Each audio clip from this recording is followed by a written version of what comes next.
Schools in the Beehive State will be pretty empty over the next 2 weeks. Today, Governor Herbert announced public and charter schools will be dismissed. It's part of the state's efforts to contain the coronavirus pandemic. We've got team coverage for you tonight. Fox 13's Lauren Steinbrecher has reaction from parents, but we begin with Sydney Glenn to talk about what the closure means for students. Sydney. Well, it's going to be different for everyone. Each district is able to make a plan that works best for their students. But what is going to be the same for all students across the state is that they will continue to learn, just not together.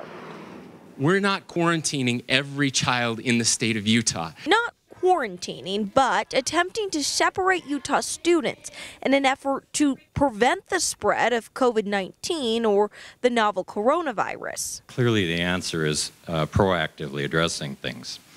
What we don't want to become is Italy or Seattle. And being proactive means doing things like closing classrooms and getting people to listen to warnings, Dr. Kurt Hegman says. A doctor who hasn't seen his family in 2 weeks described it as getting the public to comply with the government restrictions is more important than anything doctors can do. Well, Governor Herbert says this is a preventative measure. He says everyone has to take responsibility here and abide by restrictions. If we think that government somehow is going to have the answer to all the questions here, you're wrong. It's not going to happen. One answer we do have is that kids will continue to learn, just in different ways. You'll pick up a packet of work for 2 weeks and you'll be checking in with your teacher online, or it could be fully online. While no one is being quarantined, schools will be very different for Utah kids as they sit at home.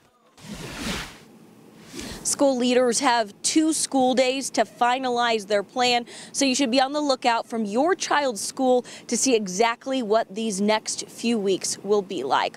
Live on the Hill, Sydney Glenn, Fox 13 News, Utah.